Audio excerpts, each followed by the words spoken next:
Assalamualaikum warahmatullahi wabarakatuh. Perkenalkan, saya Raihan Nasif. Di sini saya akan menjelaskan secara singkat materi tentang perkembangan teknologi transportasi. Langsung jasa.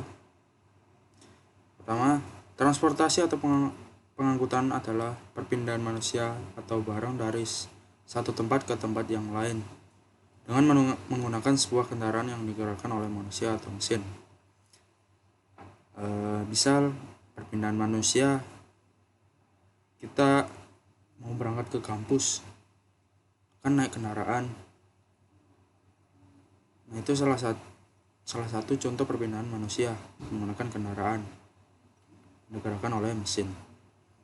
Di sini transportasi terbagi menjadi 3. Ada transportasi darat, transportasi laut, dan juga transportasi udara.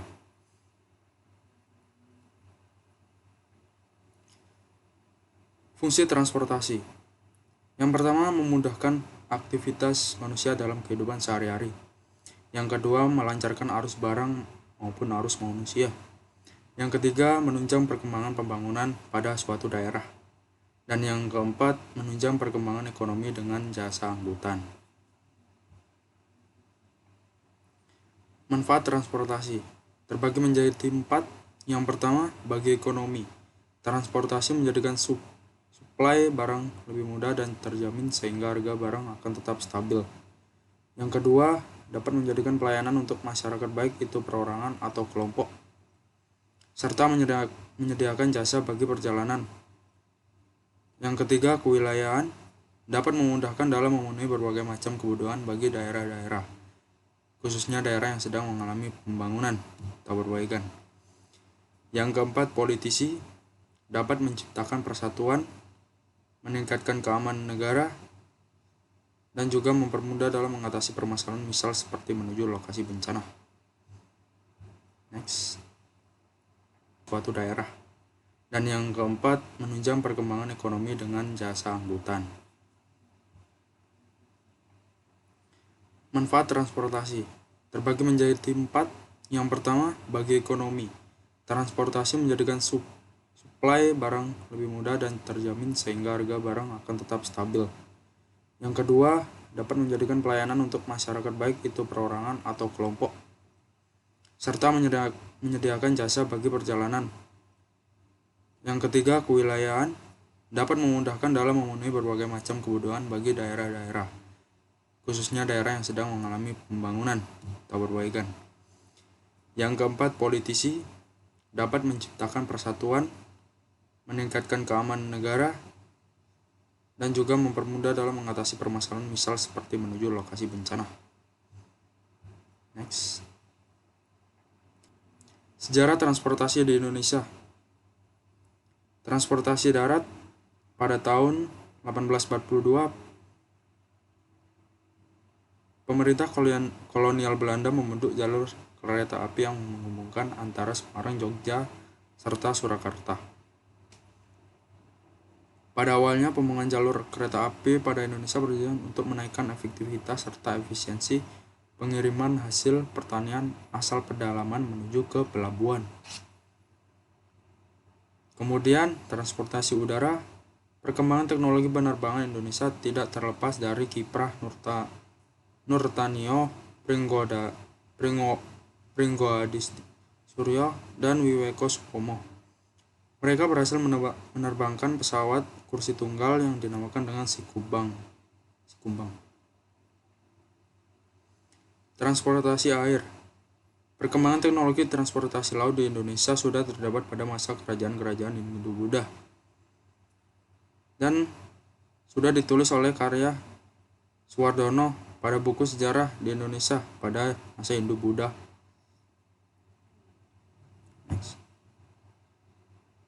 Perkembangan transportasi sebelum industrialisasi. Pada tahun 3500 sebelum Masehi, penemuan roda. Kemudian kapal pertama kali dikembangkan. Kemudian pada tahun 2000 sebelum Masehi, kuda digunakan untuk transportasi.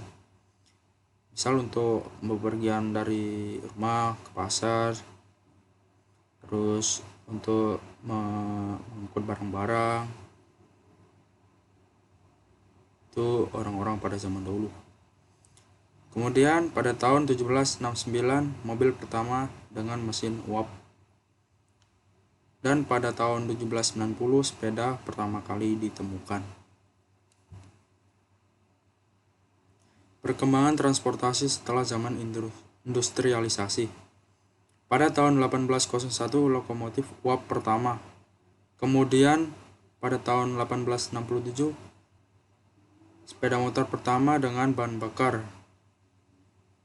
Kan sebelumnya ada yang dengan cara di kayu. Kemudian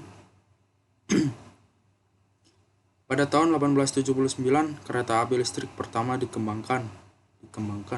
Bukan diciptakan. Bukan keluarnya.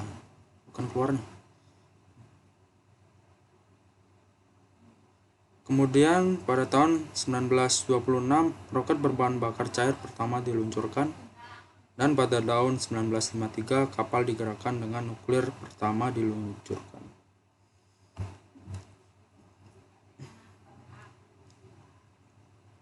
Perkembangan teknologi transportasi darat di Indonesia. Bus tahun 1940-an seperti pada gambar. Kemudian bus tahun 1960-an. Kemudian bus tahun 1980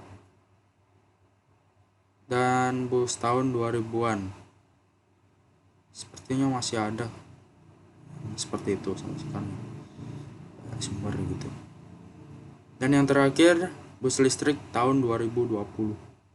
Nah, inovasi bus listrik dari bus bertenaga diesel yang dilakukan demi mempercepat transformasi dari energi fosil ke energi yang lebih ramah lingkungan agar tidak mencemari lingkungan. Next. Sejarah perkeretaapian di Indonesia.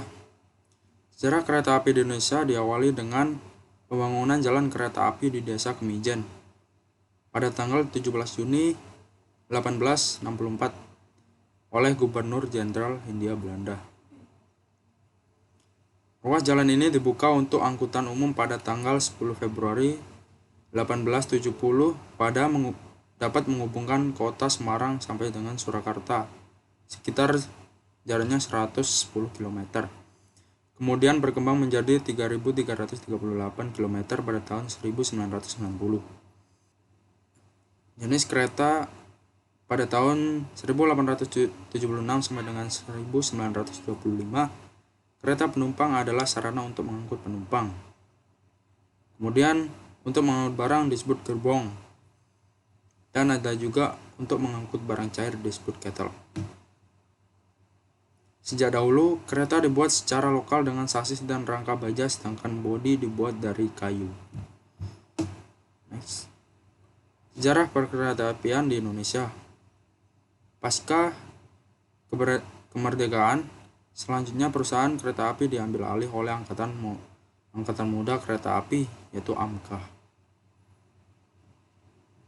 Pada tahun 1953 terjadi perpindahan era lokomotif uap ke lokomotif diesel pada masa itu. Kemudian disusul dengan beberapa lokomotif diesel, elektrik, dan hidraulik seperti BB200, BB300, dan lain-lain. Pada tanggal 1 Agustus 1990, PJKA berubah menjadi Perusahaan Umum Kereta Api Perumka. Zaman Perumka biasa disebut zaman merah biru, karena semua cat lokomotif yang dioperasikan secara komersial diubah menjadi warna merah dan biru dengan logo Perumka putih di depan dan di belakangnya. Sejarah penerbangan di Indonesia. Pesawat terbang jenis Antoinette diangkut ke Surabaya menggunakan kapal laut. Pesawat tersebut terbang di Pasar Turi, Surabaya, menjadi penerbangan pesawat bermotor pertama di Indonesia. Kemudian dilanjutkan ke Semarang, Jogja, dan Medan. Dan beberapa waktu kemudian Batavia dan Solo menyusul. Melihat adanya prospek yang lebih baik penerbangan sipil maupun militer di Indonesia, pada tanggal 1 Oktober 1924, pesawat jenis Fokker F-7 milik maskapai penerbangan Belanda mencoba melakukan penerbangan di Bandara Schiphol Amsterdam ke Batavia yang sekarang menjadi Jakarta.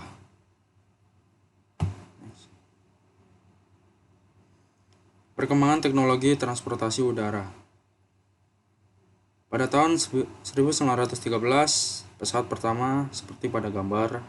Kemudian pada tahun 1935, dapat pesawat DC-2. Kemudian, ini si kumbang yang tadi pada tahun 1994. Dan pada tahun 1970, terdapat Burok. Dan yang terakhir, Boeing Business Jet 2 atau BBJ2. Next. Sejarah pelayaran di Indonesia. Perusahaan pelayaran pertama didirikan oleh pemerintah kolonial Belanda pada tahun 1890, yaitu perusahaan pelayaran KPM, dan merupakan satu-satunya perusahaan yang pemerintah Belanda diberikan hak monopoli di bidang pelayaran di Indonesia. Selanjutnya digantikan oleh Yayasan Pengusahaan Pusat Kapal-Kapal atau disebut PEPUSKA, namun dibubarkan pada tahun 1952 pada tanggal 28 April. Digantikan oleh PT Pelni pada 28 Februari 1952, dan Presiden Direktur Pelni yang pertama bernama Makmun Sumadipraja. Kapal-kapal yang dimiliki Pelni diantaranya KM, seperti pada gambar yang di samping. Nah, ini contoh gambar kapal-kapal dari zaman dahulu sampai dengan sekarang. Yang mulai dari kapal bertenaga manusia, terus bertransformasi ke kapal layar dan menggunakan angin, kemudian kapal uap, kemudian kapal diesel, dan yang terakhir kapal selam buatan PT PAL. Baik, sekian dari penjelasan singkat saya. Apabila ada salah kata, mohon maaf. Wassalamualaikum warahmatullahi wabarakatuh.